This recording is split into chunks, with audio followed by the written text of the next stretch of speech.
Халық арасында көпке дейін ақын Фариза Оңғарсынова мен Мұқағали Мақатаевтың арасында сезім бар деген әңгіме жүрді. Алайда Фариза Оңғарсынова отандық басылымдарға берген сұхбатында мұның тек аға мен қарындастың, ақын мен ақынның арасындағы байланыс екенін айтумен болды.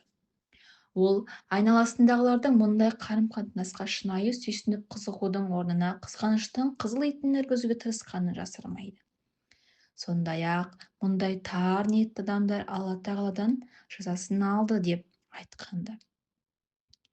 Екі-үш шумағын оқыған соң ойпырмай-ай, неткен өлең, мынаны кім жазып жүр деп қатты таң қалдым. Шыдай алмай қағаздың соңына қарап едім.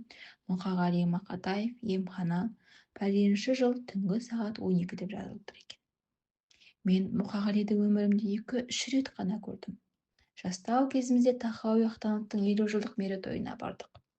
Шет жақтағы бір үстелде отырған едім, жұрт ойбай, Мұқағали келе жатыр деп шолады. Кенет біреу екі иығыма қолын қойып тұрды. Жұртта үн жоқ. Менің де мінезім оңып тұрмаған соң екеуі төбелесіп кетер деп ойласа керек, бірақ үндемедім. Қолымнан жетектеп аспазшылардың тамақ алып шығатын жеріне апарды. Не айтасыз аға, деп едім. 3 рет бала шеңберден шығу керек деді. Қайтадан жетектеп әкеліп орныма отырғызды да өзі кетіп қалды. Екеумізге қатысты көптеген әңгіме болды, бірақ ол кісінің тарапынан махаббат болған шығар. Маған кейде жақсы көретін, ұялып айта алмай жүрген кішкене бала сияқты елестейтін, дейді Фариза Оңғарсынова.